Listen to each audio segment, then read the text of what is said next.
All right, ready to dive into something interesting? Always. What do we have today? Well, today we're tackling the science of getting rich. Ooh, that sounds intriguing already and maybe a little bold. It definitely makes you think, that's for sure. It does. Have you ever considered that maybe, just maybe, there's a connection between your personal growth and, well, your wealth? I can see where this is going, and I'm all here for it. Good, because this book, even though it was published over a century ago, back in the early 1900s. Wow, over a century ago, that's quite a while. It is, and it starts with a statement that, well, it really makes you stop and think. Okay, you've piqued my interest. Lay it on me. All right, get ready for this. It says, "No man can rise to his greatest possible height in talent or soul development unless he is rich." Wow. Okay, so we're diving right into the deep end with this one. Right. It's not exactly your typical self-help advice, is it? Not at all. Most people would probably say it's the other way around, right? Like you need to focus on your personal growth first, and then the wealth will follow. Exactly. But this book flips that idea on its head. It's suggesting that maybe, just maybe, there's something about achieving a certain level of financial abundance that actually unlocks our potential in other areas of life. Interesting. So it's not about wealth being a prerequisite for personal growth, but rather a byproduct of it. Exactly. And that's where I find this whole concept so fascinating. It's like this book is saying, hey, what if we've got this whole thing backward? So how does this book propose we go about achieving this wealth? Well, the author, Wallace Wattles, he argues that when you align yourself with this creative force, this original substance, as he calls it, well, wealth naturally follows. Okay, I'm going to stop you right there for a second. Sure. Original substance. That sounds a little out there. Yeah, a little. Can you unpack that a bit? What exactly is this creative force, and how do we tap into it? Of course. It's a great question. And I think we all know someone who's incredibly talented or driven, but hasn't quite cracked the code to financial success. Oh, absolutely. So to answer your question, that's where the science part of this book comes in. Okay. Wattles argues that our thoughts, they're not just these fleeting things, Okay. They're actual forces that shape our reality. Okay. Interesting. He believes there's this immense, unseen power within us all, and it's constantly creating and recreating the world around us and our thoughts. Well, they direct that power. So what you're telling me is if I just think about winning the lottery hard enough? No. It's not quite as simple as that. Okay, good to know. It's more about cultivating a mindset of abundance, I think. It's about shifting from a scarcity mindset, that feeling of, oh, there's not enough, to one where you truly believe there's more than enough for everyone, you included. So instead of looking at the world like a pie that everyone's fighting over, we need to start thinking about how to bake a bigger pie. Exactly. Wattles encourages us to move away from competition and toward creation.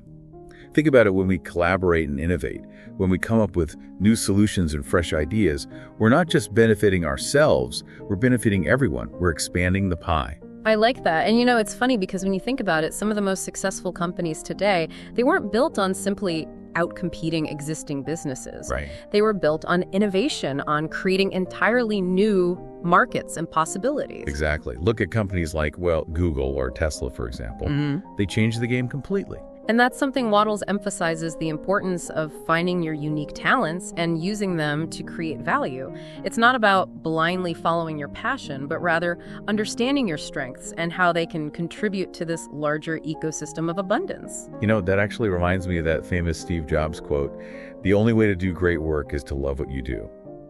So maybe finding that intersection between your passion and your natural talents is key to unlocking that creative force Wattles talks about. That's a really interesting thought. It's definitely a piece of the puzzle, but, and maybe this is a big but, Go on. there's another crucial element we haven't touched on yet. And what's that?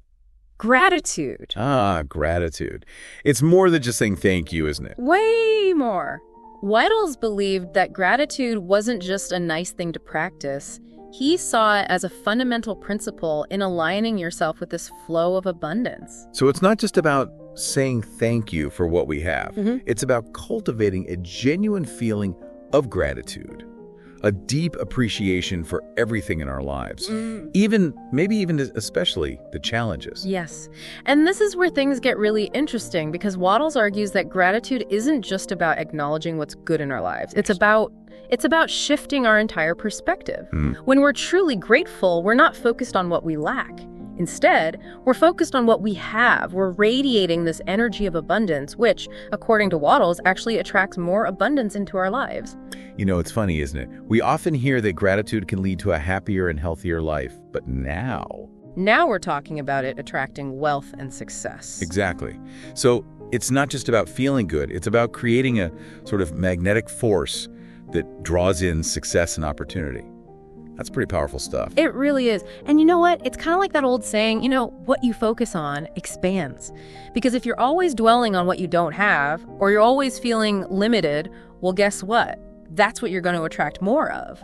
But when you shift your focus, when you start focusing on abundance, on all the things you're grateful for, that's when you open yourself up to a whole world of possibilities. It really makes you wonder if those incredibly successful people, the Oprahs and Richard Bransons of the world, right, if they've somehow tapped into this secret power of gratitude. Maybe they're onto something. And it's not just them. Because there's actually research on this. There is a growing body of research that actually suggests there's a connection between gratitude and, you guessed it, success. So it's not just like, some new age mumbo jumbo after all. Right. It turns out there might be some real science behind this idea that being grateful can actually lead to good fortune. So how does that work? Is it like we unlock a secret door in our brains when we're grateful? Well, it's not exactly magic, but it is about energy and perspective. You see, when you're genuinely grateful, you start to vibrate at a different frequency, so to speak. It's about seeing the world through a lens of opportunity, and that influences everything. Your actions, the decisions you make, and ultimately your outcomes. Okay, so we got this power trio here, right? Yeah. Focusing on our talents, cultivating an abundance mindset, and practicing gratitude. But Wattles doesn't stop there, does he? He also emphasizes taking action, right? He does. He's very clear about that, in fact. Wattles argues that thought alone isn't enough. You can't just wish for riches to fall into your lap. You have to meet the universe halfway. Yes, exactly. You have to take consistent, purposeful action towards your goals. Yeah. He actually uses a really interesting phrase in the book. He talks about infusing every action with the intention of getting rich. I like that. It's almost like that concept in Zen archery, Right. where the archer aims for the target with their entire being. Not just their hands. Right. It's like that. Every action you take, no matter how small, should be in alignment with your ultimate goal of creating wealth and abundance. That's powerful. And I think that's where a lot of people, myself included sometimes, stumble a bit. It's so easy to get caught up in the day-to-day grind, Oh, tell me about it. And we lose sight of the big picture, the things we really want to achieve. Right, like starting that business or investing in that course we've been eyeing. We keep telling ourselves, I'll do it one day, but life just gets in the way and that one day never comes. So how do we break free from that cycle? Well, that's exactly why Wattles stresses the importance of faith, of truly believing in your ability to achieve your goals, even when things get tough, even when you encounter setbacks. Okay, but let's be real for a second, because life isn't always sunshine and roses. People face challenges, they experience setbacks. And let's be honest, sometimes there are systemic barriers that feel almost impossible to overcome. Right. So is believing in yourself really enough to conquer all of that? That's a really valid point, and I think that's where some people might find Wattles' philosophy, maybe a little too simplistic. Yeah. Because he doesn't really dive into the complexities of social and economic inequality. Right. But his message of unwavering faith, it's not about denying those challenges exist. Okay. It's about approaching those challenges with, a mindset of possibility, of knowing that you have the power within you to overcome those obstacles and create the life that you envision for yourself. So it's not about ignoring the very real problems in the world, but about choosing to focus on the solutions. Exactly. On believing that even when things are tough, there's always a way forward. I think that's a great way to put it.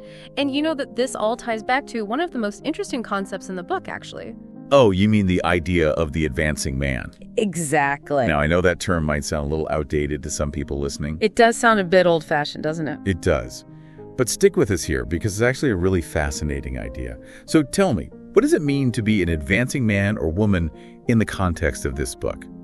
Well, Wattles he describes the advancing man as someone who really embodies this philosophy of abundance, like in every single part of their life. Okay. And, they're not just chasing after wealth for the sake of it, Right. They radiate success, creativity, generosity in everything they do. They've tapped into that creative force we were talking about and become a conduit for abundance. And not just for themselves, but for everyone around them, too. So it's not about, hoarding wealth or anything like that. Not at all. It's more about becoming this sort of magnet for success that uplifts everyone around you. Exactly.